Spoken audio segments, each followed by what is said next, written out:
Okay, awesome. Guys, thank you so much for joining us. We're going to be a quick 30 minutes here today. I really do want this to be an opportunity where we can have discussion back and forth.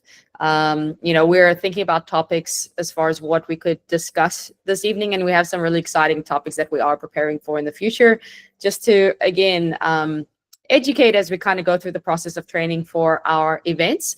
But then again, continue to be a resource for anything that may be going on, and no question or scenario that you're going through is a stupid one. We'd love to answer it, and then there'll be others on this call that will learn from it. And as we know, a lot of people watch this after the fact or listen to it after the fact. For today, we have a little presentation. I'm actually going to bring it up. Thank you, Ashton, for making it, and just kind of quickly run through it and just kind of spur the thoughts as far as coaches. I know a lot of you are on here to share some information that are going to help these athletes. But then you guys reading any of that, okay, do you have any specific questions relative to maybe something that happened to you that we can help answer and have you work through? So let's pull up the presentation, and then we're going to kind of bounce off this as well, as I mentioned. Okay, here we go. Okay, so in hindsight, we probably should have done this call probably like 2 months ago, just to like prepare ourselves, but we're still having some things right now where it's not the end of the summer yet, right? And we still got pretty far out from the races that are to come. And it's just like, okay, it's kind of make or break right now. We got to manage this well so we can get to that fall where we're all going to be rewarded for all the hard work that's been put in through the summer. So a quick run through, and then I'm going to start to turn it over the coaches. It's really about strategies to stay sharp, manage fatigue, be confident on race day, feeling fresh and ready to go. And we're going to talk about, obviously, a lot of us here in Texas, we're still dealing with the heat and humidity. Maybe there's a little bit of training monotony going on. I know for the parents, it's a big shock to the system. It is to my system with the new school schedules and dealing with that and what things need to change. We can talk about that. So managing stress of all levels. We talk about, depending on how far we are from our races, some of us are about 5 to 6 weeks out, but some of us are still like 10 weeks out, if you're doing that late season November Ironman, and just kind of how to think about this phase before we go into the next phase, So we're going to talk about that a little bit. Staying consistent in the heat, adjusting paces, what that looks like, prioritizing your fueling, and really coming up with a really solid strategy. When to train, how to train. You guys get the gist of it, right? Preventing burnout, and then sharpening for fall races. We'll actually come back to this. So Harold, since you were talking, we're going to kick it off to you. I know you wanted to speak specifically to the long run, some strategies to survive the long run. So I'm going to stop presenting, and it's your turn. Okay. All right, let's talk about the long run. I mean, everybody, especially people who are doing these long distance races, we've got several Ironman coming up here: Chattanooga, Maryland, Florida, Arizona, Cozumel. A lot of people are preparing for these races. I think we have a lot of folks who are going to Arizona specifically. And so if that is you, then, and I have a lot of athletes that are doing the same, then you are enthralled in the weekly long run, right? Most of us will have that one long aerobic run as part of our training plan. It's a smart part of the training plan to have, especially when you're preparing for something like an Ironman triathlon. And that long run being done in the heat, if you live in a hot climate, can be a little bit tricky, right? Especially when you start getting up to those distances over 15 miles, right? For most of us, maybe the little bit faster folks can get a little bit farther than that. And then some of us who are a little more pedestrian, maybe even 12-mile long run on Sunday can be a little bit thought-provoking in terms of trying to execute the run, get out of the run what we want to get from it physiologically. The stimulus needs to be correct without doing too much damage to ruin ourselves for the next week, right? And this can be a tricky thing. There are lots of strategies, and I've just recently had a couple of athletes specifically who were out on their long run and they failed. They had to cut it short, 45 minutes, or miss the last 5 miles. They just get to a place where they are just so broken down and it's become so difficult that the damage that they've done is not worth the stimulus that they're getting from it. So we always have to weigh out a risk versus reward type scenario, day to day, week to week, month to month, year to year. Specifically on this long run, a lot of people will get 2 hours into a long run or 2.5 hours into a long run, and they've just cooked themselves, right? So the central nervous system fatigue that we create from those runs can be quite damaging, right?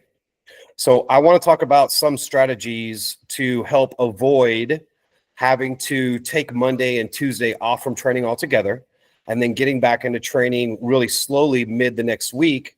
And when you do that, you're really, the risk was higher than the reward that you got from that run, from that long run. If you're doing it on the weekend, most of us do it on the weekend. If some of you are doing it during the week, then just adjust those days to the weekdays. All right. So there are lots of strategies.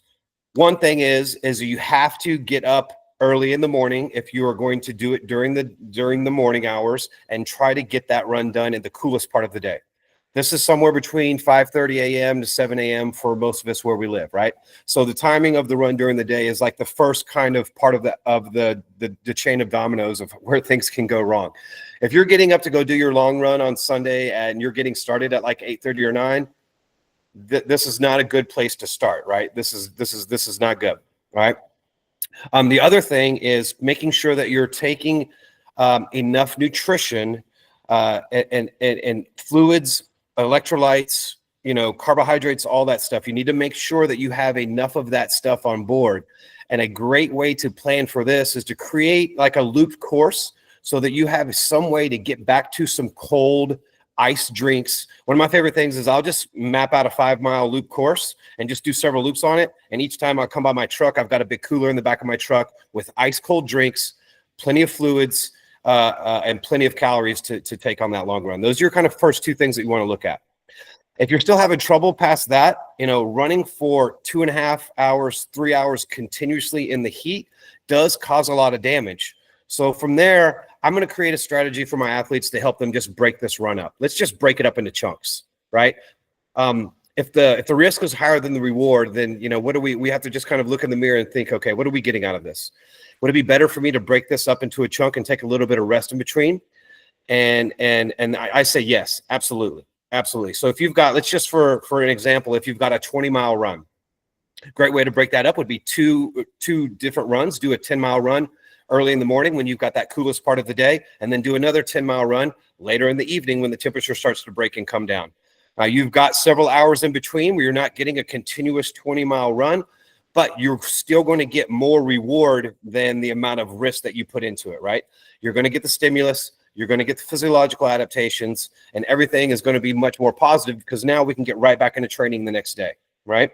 We don't create that much central nervous system damage of just keeping, and that damage is coming from getting your core temperature above a critical temperature and then keeping it there for a duration that's just too damaging, right? So if we break this run up, our thought process should be bring that core temperature down as much as we can with cold drinks, sitting in a cold air-conditioned room, and then go out and finish our run later. And that break in the duration of the temperature being that high is so beneficial, right? Because the curve of damage that we're creating while our body temperature is above that critical point is not linear. It's exponential. So it's not like 4 hours at that temperature is double the amount of damage of 2 hours. It's far more than double because it gets worse and gets worse and gets worse. And once you get to a critical duration of having that temperature that high, some really bad things are going to happen, right?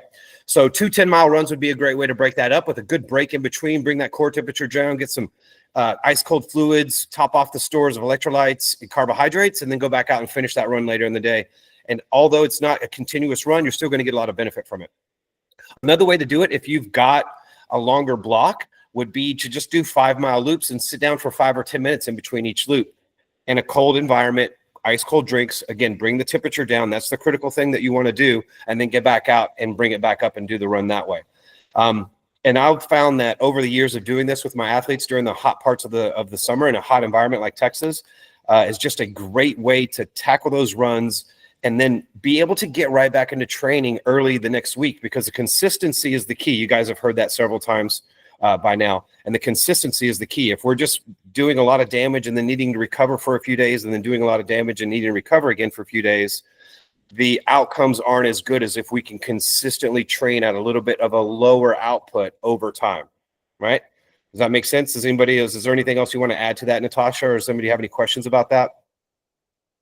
No. No. So don't be scared to break your long runs up into smaller chunks with rest in between. Right. And then, like I said, the key is to just make sure that you're staying on top of those fluids, electrolytes, and carbohydrates, and bring your core temperature down to a comfortable place before you get started on the next leg. And then you should be good. Yeah, perfect. I will just add something I like to tell athletes is like, if you do 2 runs, that second run when you're running later in the day, that mimics, I don't know if you said that, like when you're going to run in an Ironman. So you kind of get that feel of running at like 5 p.m. in the day. And then the other thing, I know that's my experience, and I know, Harold, maybe I'm sure papers on it. Brett Sutton used to do it with his athletes where he would have them run 2 to 3 times a day because he found that they could handle much more load without that muscle damage off the fact with those little breaks. And Alice, if you remember in Nice last year, there was one day I was like, I'm going to go run. And I think I totaled like 18 miles that day. And I felt fine the next day. And this was off not running. You got sick like 3 days later, Natasha. We all got sick. I won't say it was from my body felt fine. I mean, I got sick too. We just got a bug, but I don't think it was from that. But my legs were fine. So I think that was the point. But true. Okay. We will move on. I don't think I know Parker was going to kind of tie in on that. But he's not on this call. I think he's already asleep. Megan, I know you wanted to speak to schedules. If you want to kick off on that next topic for us. Yeah, so schedules. Over the past 3 years, I've tried a variety of schedules, right? So like a lot of people like to do long run together on Saturdays and Sundays. And actually over the past 2.5 years, Alice and I have been mixing things up here and there. Partly because of my stepdaughter's volleyball schedule, but also because I sometimes get kind of bored and I always I want to try new things. I want to be pushed. And so my whole thing is in summer, sometimes people take off work because they go on vacations with their kids or they go and travel for periods of time. And what I've found is that there's no set way for a schedule, right? So like if you can do your long ride on a Wednesday, then you can build everything else around that, depending on what works with your family schedule. I think Alice and I have tried probably almost every combination of ride, run during the week and the weekends and mix things up. And I've still had a lot of success. I still am enjoying triathlon and I really, really like it. Well, I love it. So in terms of schedule, like if something isn't working for you, make sure you talk to your coach about it. Or if you have a different idea, talk to them about it. And you can always condense, like sometimes Alice and I will condense long rides into maybe 3.5 hours and we're still getting the quality out of it that we want, as opposed to doing a 5.5 hour ride that week. And maybe we do 4 3.5 hour rides in a week. And then the next week we do like 3 2-hour rides and then a long 5.5 hour ride. And I've found that it doesn't become so monotonous. It's a lot more fun. It's enjoyable. And we do the same thing with runs. So if you have questions about schedules and it's because of heat or it's because it's too cold to ride outside or you get trainer fatigue, take some time and maybe just look at your schedule, what you have for the week.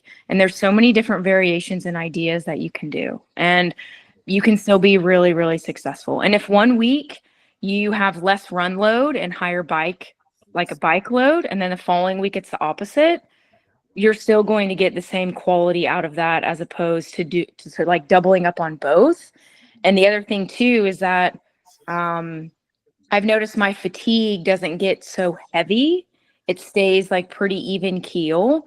And you don't always have this lag time of like, oh gosh, I'm so exhausted. Like Harold's talking about, instead of taking 2 days off after a long run, sometimes if you switch your weeks of how much you're riding and running, it actually evens out your fatigue and you end up feeling a little bit better. That's what I found.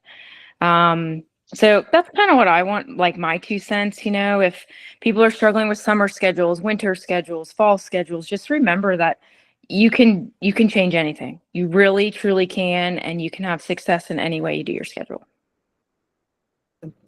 Alice, did you want to weigh in? Obviously, you're also on not a normal schedule, but also since you coach Megan, if you had anything to add. No, she kind of nailed it. I mean, I think the thing to like emphasize there, which we say, I feel like almost every team call, but can be said over and over again, is that like communication with your coach is key. And that, yeah, every week does not have to be the same. If you happen to have something on a weekend, just like communicate what has to differ there. Like the whole point, my athletes will sometimes text me and be like, so sorry to bother you. And I'm like, it is not a bother. This is why I'm here. Like I am literally here for you to text me about these things or email me or message me on Training Peaks for these things that come up. So like communicate with your coach and move it around depending on what your schedule is. I think that oftentimes this like summer fatigue sets in because of like the stress of getting things done and you're just kind of get overwhelmed. So if you can like take control of your schedule, I think that actually helps alleviate a lot of people's burnout per se. Awesome. Good. Does any of the other coaches, do you have anything to add on that topic? Yeah, no, I'll add something real quick. Actually, that's a very good point. And there is some literature out on this where they studied Grand Tour cyclists, some athletes on the planet who do some of the biggest volume training of any sport that we know. And we've found that, and most of us do a 7-day anchor, right? Because we the only opportunity that we have to get our long rides in is on the weekends. So we have to do a 7-day anchor. But we've actually found in the literature that a 10 to 12-day anchor for your long run actually works better. And adding in more, let's say your long ride is 4 hours or 5 hours, or maybe for some of you 6 hours, anything over 4 hours, really.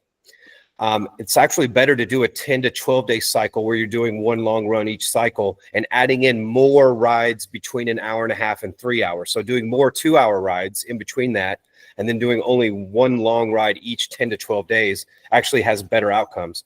So for those who are able to do that, not very many can because most of us work. That's actually a better idea. So just anecdotally by experimenting, Megan's found out that, most tour cyclists or high level elite athletes that do sports with wild amounts of volume like cycling don't use a 7-day anchor. They don't have to, they don't do that. We do because of our work schedule, but it actually works the better way. Awesome. Yeah. And I will, oh, did you want to add anything, Megan? Sorry. Yeah, I will say that for me, I've found that we'll do like a ride, a run, and then 2 rides back to back on a Sunday, Monday. And they're it's just all very different. And so it's ended up working pretty well. And then you can kind of recover for a day and a half and then, kind of get back into it depending on what you want to do. So kind of going off what Harold was saying, that's all. Awesome.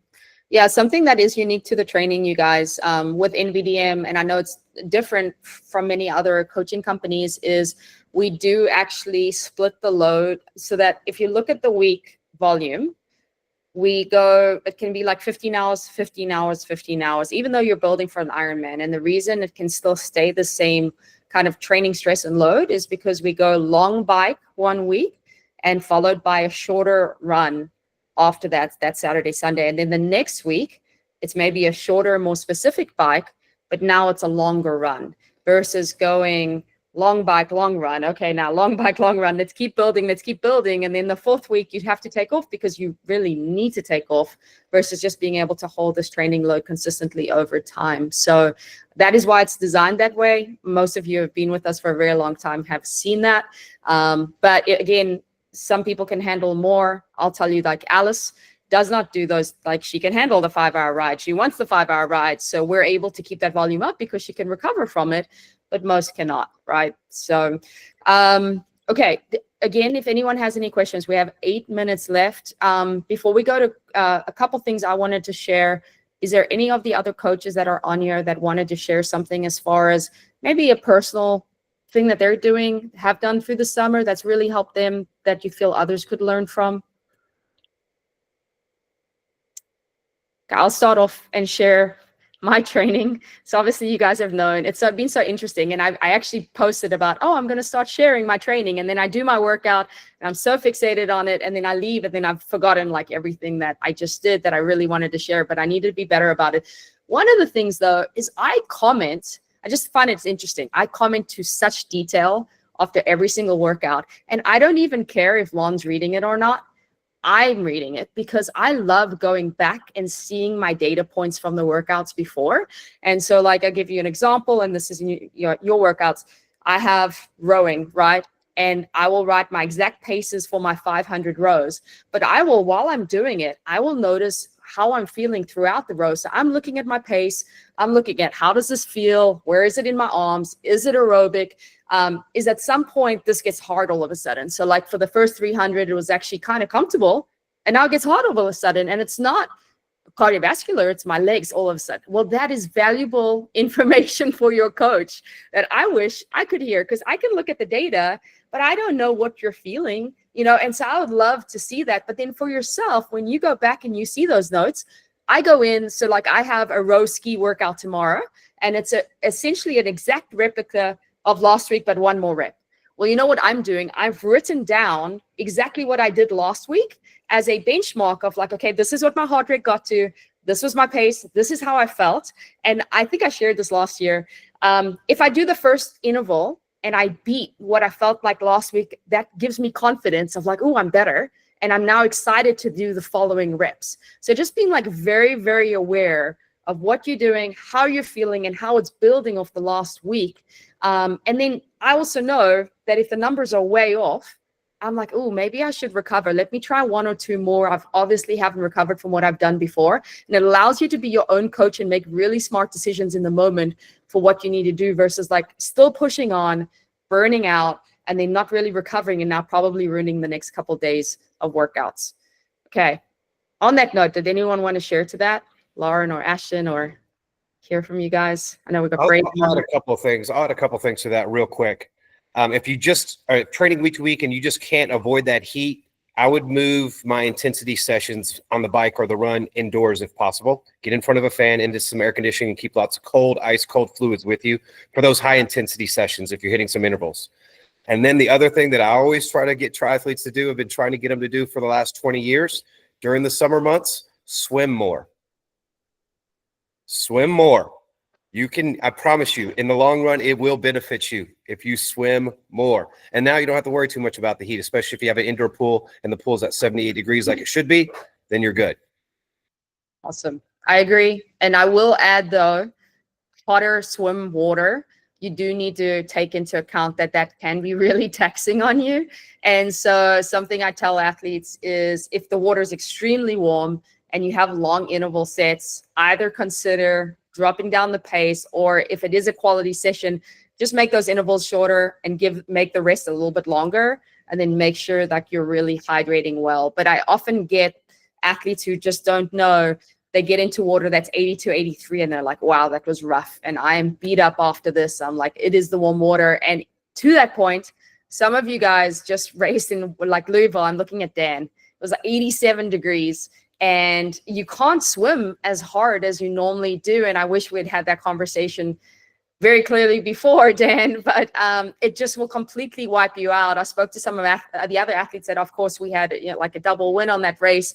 And in the swim, they were like, I went at 50 to 60%, because anything more than that would have completely wiped them out for the bike and the run. And then their power on the bike was also, everyone just dropped their power on the bike.